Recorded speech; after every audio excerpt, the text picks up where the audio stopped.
Hey everybody, happy Friday. I hope that you've had a wonderful first week of July. Yeah. And that the rest of your July will be as joyful as your first week. If your first week wasn't joyful, then I hope you turn it around and it gets better for you.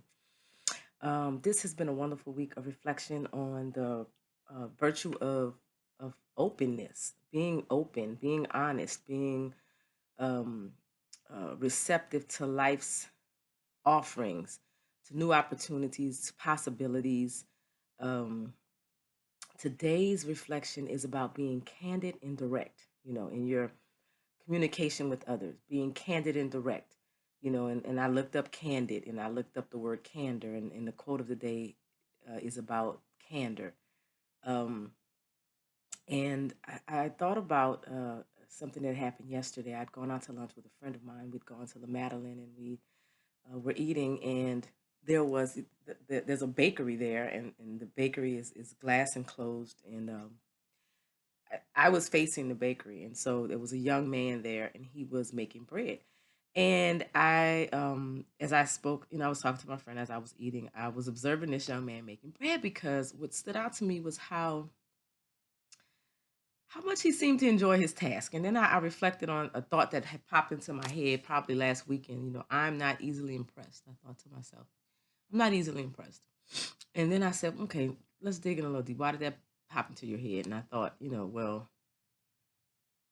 I don't know why it popped into my head, but I said, well, what impresses you? And for whatever reason, one of the things that popped into my head is watching people who enjoy what they do, or being around people who enjoy what they do, who derive so much joy from what they do. And one of the things I thought about are artists. I have this love for artists, people who create. And so my son is an artist. He's a writer. And one of my good friends, one of my bestest friends, is a singer and a musician. And um, so, anyway, I like creative people. I fancy myself a creative person, such that I create, lesson plans and learning opportunities for others. Anywho, watching this young man make bread and watching the level of care he put to it, and it made me think about all of the comments I hear lately about people not being careful and caring in their work, that work is just work.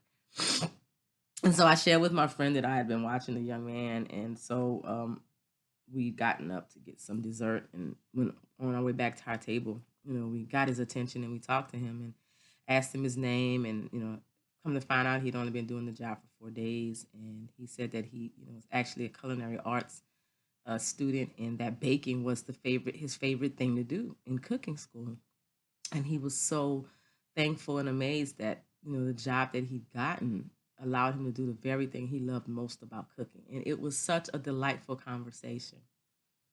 The thing about this is that lately I have been saying to myself as I go out into this world, and I'm going to engage with people more, and that was that this candid conversation. I mean, it was nothing on the line. Typically when you think about candid conversations, you have to have a difficult conversation. People are going to want to hear it, or you're going to be open and direct about your feelings, and I'll talk about that in just a minute. But this was a candid conversation because it was just this honest feeling that I had, and instead of keeping it to myself, I followed my own advice. When you see something beautiful about someone, say it. And I could tell that he just lit up as he talked about, baking and and his process. He shared his whole process of what he does on the job and how he comes in. He even said rinse and repeat. Something I've been hearing quite a bit lately from someone else, and that kind of made me laugh to myself as well. Because then I'm thinking synchronicities, these things that pop up that remind you of something else. So the thing about it is, guys, this is this the email is called Choose Joy. These messages are called Choose Joy. That was so joyful to me to first of all watch this young man love what he does. Second, to then share with him that what I saw in him was beautiful, and to watch him light up and share what it is he does with such love. That all of that brought me joy. All of that brought me joy. And so when his manager came around, I told her too. I said, you know what? I have so enjoyed watching this young man make bread. And then she shared that it was only his fourth day, and today was the first day that he did it by himself without a trainer. And she said, yes, he's doing a great job. And then she gifted my friend and myself with some bread and some butter and some jelly. So, all around it was great. And I know that I will do that more and more. I'll go out and I'll observe the way I do because I like people watching. But in addition to people watching, I'm going to tell people what I see. I'm going to be candid. I'm going to be direct. Um, and it, again, it brought me joy. That was like the whole point. So I did this little experiment and it brought me joy just like I thought that it would. And so, I invite you to do the same. And as I said earlier, typically candid conversations are those hard conversations that you have. We have to tell somebody something that maybe they're not going to agree with. And oftentimes when we plan in our mind how a person is going to respond, we typically dial down, we coach things and all sorts of comfortableness to make it more palatable, to make it more acceptable, or even we just don't say it at all.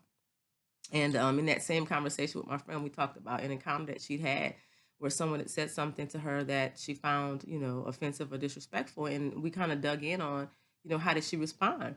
And she wasn't as candid as she could have been. She was not as direct as she could have been. And I said, when you're not direct about things that upset you, it builds resentment. That is where resentment comes from. When you're not as candid as you can be, when you're not as direct as you can be, you become resentful of the people that you don't feel can handle you being honest.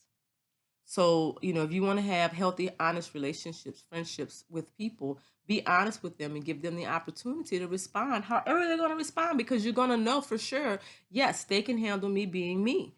And it's going to deepen your relationship. When you sugarcoat things and you don't tell people directly and candidly as possible what's going on with you, how you feel about things, whatever the situation may be, really it's not, to a certain degree you're lying to them, right? And we talked about honesty, we talked about courage. But the other thing is that you're hurting yourself, because really then their acceptance and love of you is based on half truths, on missing information. So give people all the information that they need and allow them to make the decisions that's best for them. And more than likely, it's gonna be in your good favor as well. Today's quote talks about candor and friendship. So take a look at that quote. Take a look at the song. It's a nice song. I can't remember the name of the song, so don't hold that against me. There is some information in there about wellness, which is what it's all about for me. Our Action for Happiness calendar is there, and of course, my reflection on today's action step for openness, being direct and candid. So today, think about, look at those questions, reflect on your own practice. What do you want to improve? What are you really great at? What do you want to keep on doing? What do you want to try new? Think about how candid you are in the conversations you have with others. Think about how candid you think people are in their conversations with you. And reflect on how well those things benefit you or hinder you, on how those things bring you your highest good, because that's what you should be striving for your highest good. Now, I'm gonna tell you, go to La Madeline, sit there, have yourself a sandwich like I did yesterday. Say some nice things about the baker, and maybe you can get some fresh bread like I did as well. That was my breakfast this morning. So, guys, it's gonna be a fantastic day today on Friday. And then you're going to back that up with a wonderful weekend, because you're going to be kind to yourself. I'm going to be kind to myself. I'm going to drink enough water today that I haven't been doing this week long. I know that that's why I'm so tired today. I'm going to continue to get lots of rest. I'm going to smile a lot. I'm going to laugh a lot. I'm going to listen to good music, because that is something that brings me joy. So think about the things that bring you joy and delight in those things today. Tell the people that you love them. Don't leave things unspoken. That's about being candid and direct as well. One of the things I thought about this morning as I prepared to share this message is my dad and my last moments with my dad. And although he could not communicate to me because he was intubated, I definitely said to him, in those last hours before he died, that he was a great dad and that he had done a wonderful job, and that I loved him, and that I was going to be okay, and that he could go in peace. I don't know why that came to my mind this morning, but it did, and something in me said I needed to share it, and so I did. So be candid with yourself, be honest with yourself, be honest with the people in your life, because you don't know when it'll be the last time that you get to be so. So thank you guys for tuning in. I love you all. Take care of yourselves and take care of those that are dear and near to you. Bye.